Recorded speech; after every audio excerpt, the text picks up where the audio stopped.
Welcome to my channel solution for education.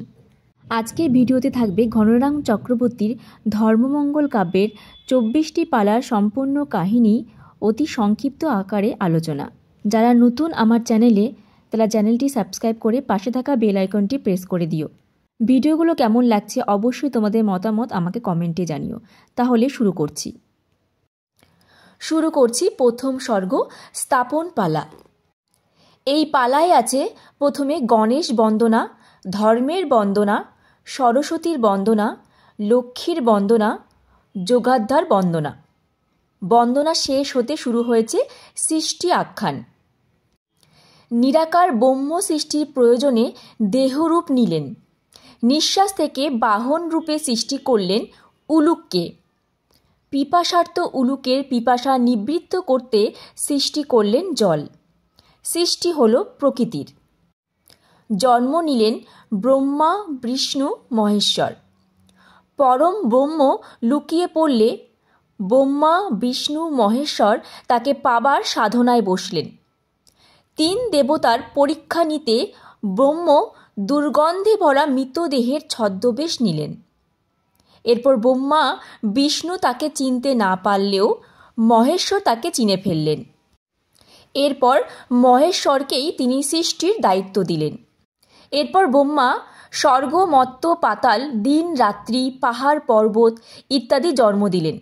বিষ্ণুকে সৃষ্টিকর্তা এবং মহেশ্বরকে ধ্বংসকর্তা নিযুক্ত করলেন। পূর্ববর্তী 3 যুগে ধর্মরাজের পূজা হয়েছে। কলিকালে ধর্মের পূজা হচ্ছে না দেখে ধর্মঠাকুর তার অনুচর হনুমানের কাছ থেকে জানতে পারলেন রঞ্জাবতী পুত্রের কামনায় সে পূজা করবেন, আর দেবতাদের সভায় নর্তকী অম্বুবতীর মধ্য দিয়ে সেই উদ্দেশ্য সিদ্ধি লাভ করবে। এরপর জড়তি রূপে ভবানী অম্বুবতীকে অভিশাপ দিলেন, দেবতাদের নৃত্য প্রদর্শনের সময় তাল ভঙ্গ হবে, আর সেজন্য অভিশাপগ্রস্ত হয়ে অম্বুবতী রঞ্জাবতী রূপে মর্তে জন্মগ্রহণ করেন। তার বাবা বেনু রায়, মা মন্থরা, ভাই মহামত, স্বামী কর্ণসেন। লাউসেন তার সন্তান হয়ে জন্মগ্রহণ করবে। শুরু করছি দ্বিতীয় সর্গ ঢেকুর পালা। রূপে গুণে রঞ্জাবতী সকলের দৃষ্টি আকর্ষণ করতে লাগলেন। এদিকে ধর্মপালের মৃত্যুর পর তার ছেলে গৌড়ের সিংহাসনে বসেন। একদিন তিনি গেলেন শিকার করতে। সেখানে বন্দী সোম ঘোষের সঙ্গে তার সাক্ষাৎ ঘটল। সোম ঘোষ তাকে জানায় রাজার পরিষদ মহামত তাকে বন্দী করেছেন, রাজাই পারেন তাকে মুক্তি দিতে। রাজা তাকে মুক্তি দেন। এই সোম ঘোষের ছেলে ইছাই ঘোষ ছিলেন ভবানীর ভক্ত। এই ইছাই ক্রমে হয়ে ওঠেন একজন বিশাল পরাক্রমশালী। ইছাই তিষ্টিতে যে গড় স্থাপন করেন তারই নাম দেন ঢেকুর। এবার ইছাই রাজাকে কর দিতে চাইলেন না এবং কর্ণসেনের সমস্ত সম্পত্তি ছিনিয়ে নিলেন। রাজকর চেয়ে গৌড়ের রাজা সোম ঘোষকে চিঠি দিলেন। পুত্রকে লুকিয়ে সোম ঘোষ রাজকর দেবার সিদ্ধান্ত নিলেন, কিন্তু ইছাই তা জানতে পেরে রাজা দূতকে নানাভাবে অপমান করলেন। দূত এসে রাজাকে এ সমস্ত বিবরণ দেওয়ার সঙ্গে সঙ্গে রাজা ইছাইয়ের বিরুদ্ধে যুদ্ধের হুকুম দিলেন। সেই যুদ্ধে গৌড়ের রাজা হেরে যান এবং কর্ণসেনের 6 পুত্র মারা যান। পুত্রবধূরাও স্বামীর চিতায় সহমরণে যান, আর স্ত্রী বিষপান করে আত্মহত্যা করেন। নিঃসঙ্গ কর্ণসেনকে অনেক করে সান্ত্বনা দিলেন গৌড়ের রাজা। এরপর তিনি কর্ণসেনকে পুনরায় বিবাহ করে নতুন করে জীবন অতিবাহিত করতে বললেন। শুরু করছি তৃতীয় সর্গ রঞ্জাবতী বিবাহপালা। গৌড়ের রাজা নানাভাবে সান্ত্বনা দিয়ে কর্ণসেনকে নিয়ে অন্তঃপুরে প্রবেশ করলেন।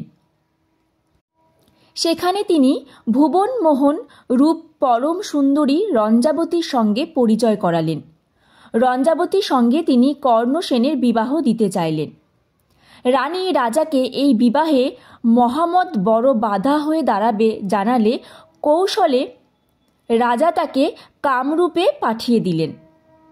এরপর জাঁকজমক সহকারে কর্ণসেনের সঙ্গে রঞ্জাবতীর বিবাহের আয়োজন করলেন গৌড়াধিপতি। রাজা কর্ণসেনকে ময়নার অধিপতি করলেন। এদিকে কামরূপ বিজয় করতে না পেরে ফিরে এসে বোন রঞ্জাবতীর সঙ্গে বৃদ্ধ কর্ণসেনের বিবাহের সংবাদ শুনলেন এবং ভীষণভাবে ক্রুদ্ধ হয়ে উঠলেন মহম্মদ এবং এর চরম প্রতিশোধ নেওয়ার জন্য কঠিন প্রতিজ্ঞা করলেন মহম্মদ। এদিকে পিতামাতার কোনো খবর না পেয়ে একদিন রঞ্জাবতী কর্ণসেনকে গৌড়ে পাঠালেন। সেখানে মহম্মদ তাকে দারুণভাবে অপমানিত করলেন। গালমন্দ হজম করে ছলছল নয়নে কর্ণসেন বাড়ি ফিরে এলে স্বামীর মলিন মুখ দেখে রঞ্জাবতী ছুটে গিয়ে তাকে জিজ্ঞাসা করলেন। কর্ণসেন তাকে জানালেন মহম্মদের অপমানের কথা। তাকে আটকুড়া এবং তার বোনকে বন্ধা বলে গালমন্দ করেছে। এরপর রঞ্জাবতী ভাইয়ের সাথে সমস্ত মমতা ত্যাগ করে পুত্র লাভের জন্য দেবতার কাছে প্রার্থনা করল এবং ওষুধ সেবন করল। ধর্মপূজার আয়োজন করতে চাইল, সালে ভর দিতে চাইল। সেজন্য রঞ্জাবতী স্বামী কর্ণসেনের অনুমতি চাইল, কিন্তু কর্ণসেন রঞ্জাবতীকে সেই অনুমতি দিলেন না। শুরু করছি এবার চতুর্থ সর্গ, হরিশ্চন্দ্র পালা। পুত্র লাভের জন্য রঞ্জাবতী স্বামীর কাছে বারে বারে ধর্মপূজা আয়োজনের অনুমতি ভিক্ষা করল। সালে ভর দিতে গিয়ে রঞ্জাবতীর প্রাণ গেলে পুত্রের কি হবে? তাই কর্ণসেন রঞ্জাবতীকে ধর্মপূজার অনুমতি দেন না। এরপর রঞ্জাবতী স্বামীকে হরিশ্চন্দ্রের আখ্যান বলেন। ধর্মের পূজা করে রাজা হরিশ্চন্দ্র পুত্র লুইচন্দ্রকে পেয়েছিলেন। পুত্র পাবার শর্ত হয়েছিল সেই পুত্রকে ধর্ম ঠাকুরের কাছে বলি দিতে হবে। রাজা রানী পুত্রকে বলি দিয়ে রান্না করেছিলেন। এরপর ধর্ম ঠাকুর সেই মৃত পুত্রকে বাঁচিয়ে রাজার কাছে আবার ফিরিয়ে দেন। এই আখ্যান শোনার পর কর্ণসেন রঞ্জাবতীকে ধর্মপূজা আয়োজনের অনুমতি দেন। শুরু করছি পঞ্চম সর্গ, সালে ভর পালা। চাপায়ের ঘাটে পৌঁছালেন রঞ্জাবতী। তারপর চাপায়ে পৌঁছে শুরু করলেন ধর্মপূজার আয়োজন।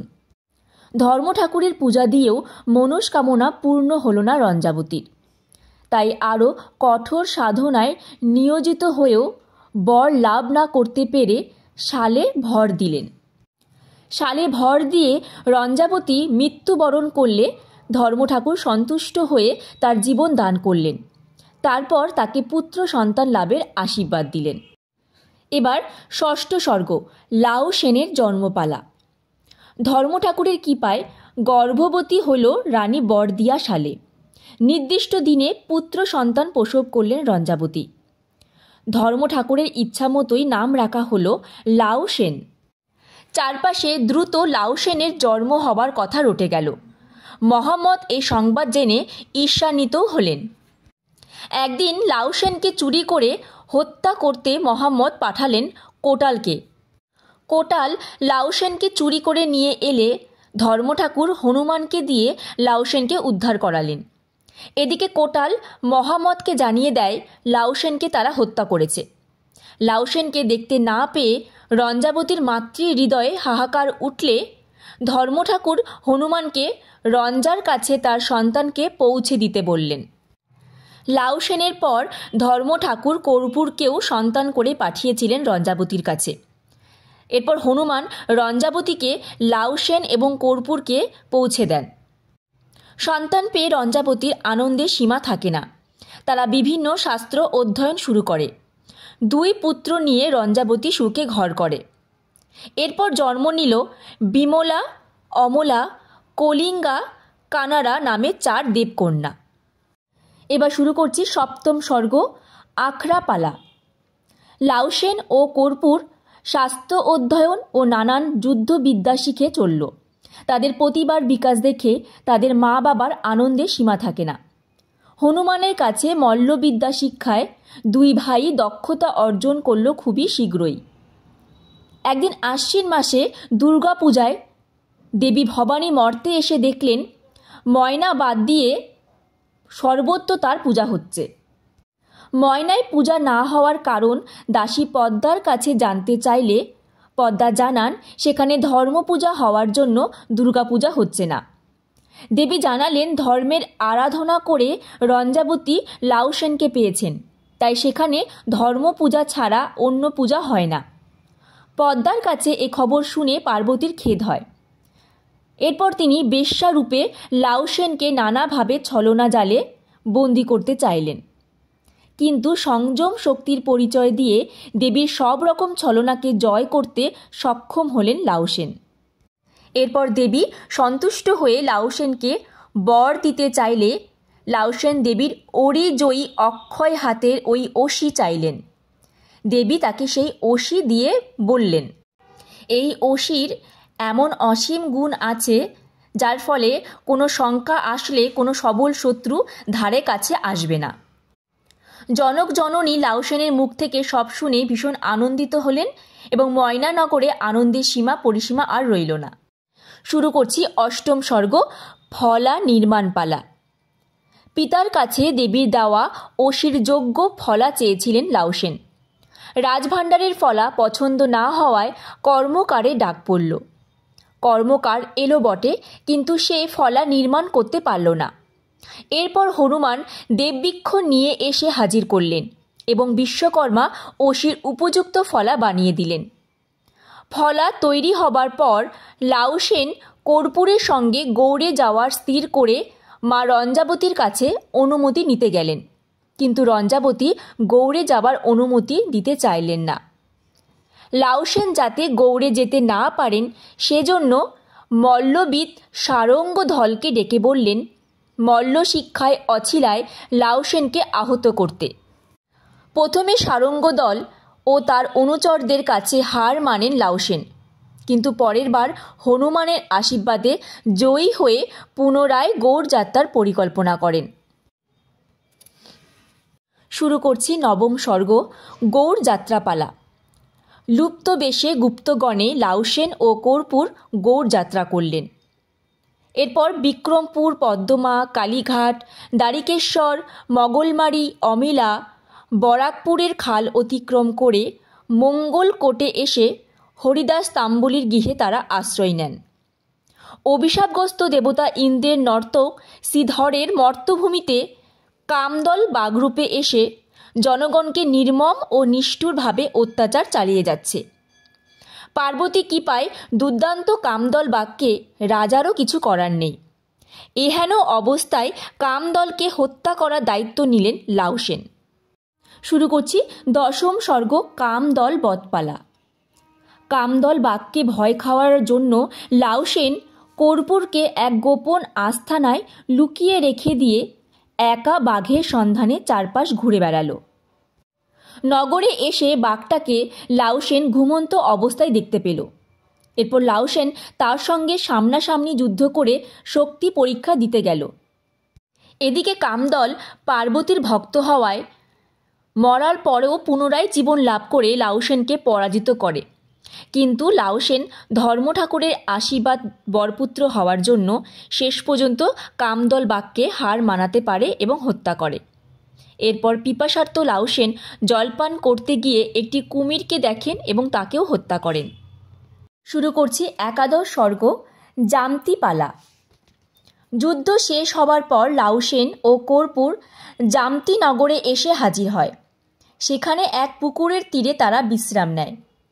কিছু অসতী নারী লাউসেনের দৃষ্টি আকর্ষণের চেষ্টা করে। সেদিকে লাউসেন মন না দিলে শিবায় দণ্ডের স্ত্রী নয়ানী আরও বেশি করে আকর্ষণের চেষ্টা করে, কিন্তু মন স্থির রেখে জামতির পথে পাড়ি দিলেন লাউসেন। নানান নারীর মোহিনী মায়া অতিক্রম করে যেতে পারলেও নয়ানী লাউসেনকে কিছুতেই ছাড়ে না।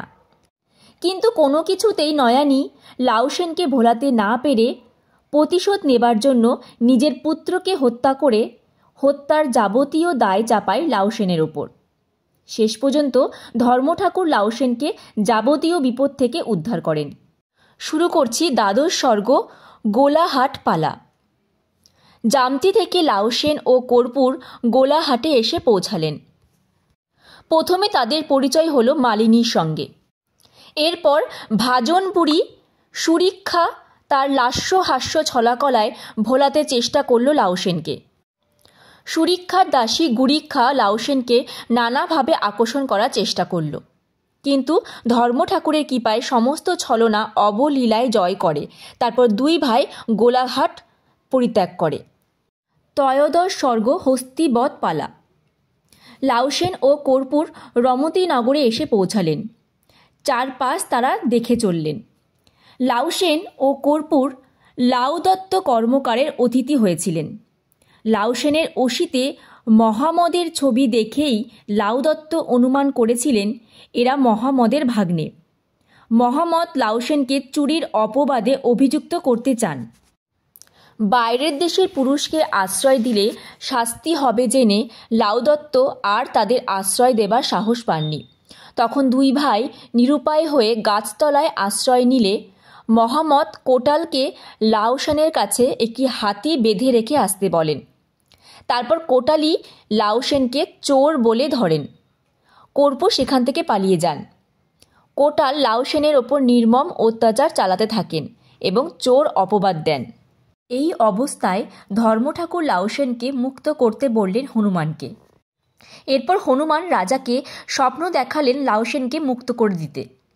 রাজা তখন লাউসেনকে মুক্তি দিলেন। মহাম্মদ তখনও ষড়যন্ত্র চালিয়ে চললেন। হাতির সঙ্গে লড়াই করে লাউসেনকে শক্তির পরীক্ষা দিতে বললে লাউসেন হাতির সঙ্গে যুদ্ধ করে হাতিকে নিহত করলেন এবং ধর্মঠাকুরের কৃপায় মৃত হাতির জীবনও ফিরিয়ে দিলেন লাউসেন। এরপর লাউসেন রাজার কাছে বিদায় নিয়ে ফিরে এলেন ময়নাতে। লাউসেনকে কর্ণসেন রাজ্যের ভার দিলেন। শুরু করছি চতুর্দশ সর্গ কাঙুর যাত্রাপালা। মহামদের অত্যাচারে গৌড়ের প্রজারা ততস্থ হয়ে উঠেছেন। মহামদ মিথ্যা অপবাদ দিয়ে সজ্জন ব্যক্তির বাড়ি ঘর জমি জায়গা সব লুট করে নিচ্ছে। রাজকর বাড়িয়ে দিয়েছে। সোনার দেশ শ্মশানে পরিণত হয়েছে। শিকার করতে এসে রাজা এসব দেখে নিদারুণ ব্যথা পেলেন। তাই রাজা মহামদকে বন্দি করলে মহামদ পার্বতীর আরাধনা করতে শুরু করেন। দেবী পার্বতী মন্ত্রণা দেন কামরূপ রাজাকে সব সংবাদ এমনভাবে সে জানাতো যাতে সে গৌড় আক্রমণ করে। সেই মতো কাজ শুরু করে দেয় মহামদ। পঞ্চদশ সর্গ কামরূপ যুদ্ধপালা। লাউসেনের সঙ্গে পরামর্শ করে কামরূপ রাজের শক্তি পরীক্ষা করতে কালু গেল ছদ্মবেশে শিবিরের কাছে। কামরূপে গিয়ে কালু কামরূপ রাজাকে অধিষ্ঠাত্রী দেবীর পূজা করতে দেখলেন। এরপর কামরূপ রাজের কোটালের সঙ্গে কালুর যুদ্ধে কোটাল পরাজিত হলে কামরূপের রাজা সৈন্য সামন্ত নিয়ে যুদ্ধ করতে এলেন। কালু তাকে পরাজিত করে লাউসেনের কাছে নিয়ে গেল। শেষ পর্যন্ত লাউসেনের সঙ্গে রাজার সন্ধি হল এবং রাজা কন্যা কলিঙ্গার সঙ্গে লাউসেনের বিবাহের আয়োজন করলেন। কলিঙ্গার সঙ্গে লাউসেনের বিবাহের পর অমলা এবং তারপর বর্ধমান রাজের কন্যা বিমলার সঙ্গে লাউসেনের বিবাহ হয়। শুরু করছি ষোড়শ সর্গ কানাড়ার স্বয়ংবর পালা। বিবাহের পর লাউসেন সংসারে মায়া ও মোহে এমন ভুলে গেলেন যে ধর্মঠাকুরের পূজা প্রচারের কথা তার আর মনে রইল না। এতে ধর্মঠাকুর খুব দুঃখিত হলেন এবং হনুমানকে সে কথা জানালে হনুমান তাকে স্বর্গবিদ্যাধরী কানাড়াকে গৌড়ে পাঠানোর কথা বললেন। সেই মতো সেই বিদ্যাধরীকে গৌড়ে রাজার সভায় পাঠালে রাজা তাকে দেখে বিমোহিত হয়ে গেলেন। বিদ্যাধরী চলে গেলে রাজা কাম জ্বালায় জর্জরিত হন। মহাপাত্রের কাছ থেকে সেই কন্যার পরিচয় পেলেন রাজা। শিমুল্লা নিবাসী হরিপাল রাজার সেই কন্যা হলেন কানাড়া। ভাটকে রাজা সেখানে পাঠালে কানাড়া দাসী দিয়ে ভাটকে অপমান করলেন। অপমানিত ভাট গৌড়ে ফিরে এসে রাজাকে সব জানালেন। রাজা ভীষণ ক্রুদ্ধ হলেন। এরপর গৌড়ের রাজা হরিপাল রাজার বিরুদ্ধে যুদ্ধযাত্রা করলেন। হরিপাল রাজা নানা অমঙ্গল সূচক চিহ্ন দেখে বিপদ আঁচ করে কানাড়াকে বিবাহের ব্যাপারে রাজি করাতে নানাভাবে চেষ্টা চালালেন, কিন্তু কানাড়ার পক্ষে বৃদ্ধ গৌড় রাজাকে বিবাহ করা কিছুতেই সম্ভব নয়, কারণ মনে মনে তিনি লাউসেনকে পতি হিসাবে বরণ করে বসে আছেন। বিপদ থেকে উদ্ধারের জন্য কানাড়া দেবী দুর্গার স্তব করতে থাকলে দুর্গা সন্তুষ্ট হয়ে কানাড়াকে একটি লোহার গন্ডার দেন এবং শর্ত হলো এই গন্ডার যে এক চোটে কাটতে পারবে তাকেই কানাড়া বিবাহ করবে। এই গন্ডার এক কোপে একমাত্র লাউ সেনই কাটতে পারবে তা জেনে কানাড়া ভীষণ আনন্দিত হলেন। এবার সপ্তদশ স্বর্গ, কানাড়ার বিবাহ পালা। দাসী গৌড়ের রাজাকে এক চোটে লোহার গন্ডার কেটে কানাড়াকে স্ত্রী হিসাবে লাভ করার কথা বললে রাজা ভীত হন। মহামত রাজার সাহস বাড়াবার চেষ্টা করেন নানাভাবে, কিন্তু রাজা সেই গন্ডার কাটতে ব্যর্থ হন। ধুমসী দাসী লাউসেনকে এক কোপে গন্ডার কাটতে বললে লাউসেন তা কেটে ফেলেন এবং গন্ডার দুখণ্ড হয়ে পড়ে। এরপর কানাড়াকে দাসী সুসংবাদ জানালো। তখন মহামত গড় আক্রমণ করে বসে।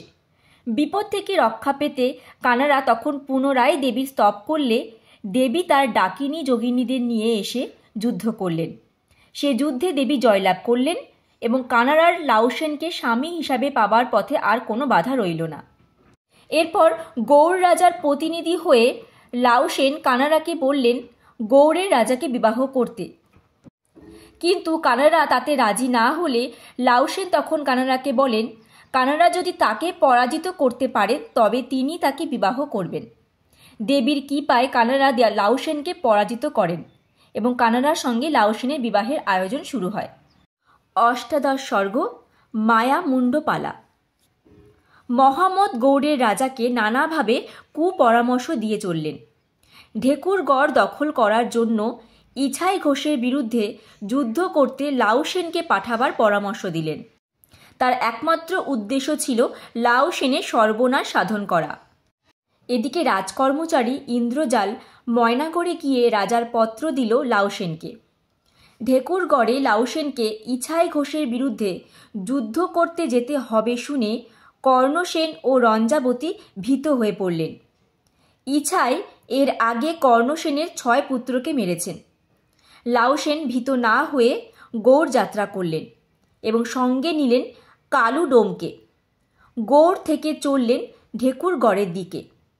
ইছাইয়ের সঙ্গে যুদ্ধ হল লাউসেনের।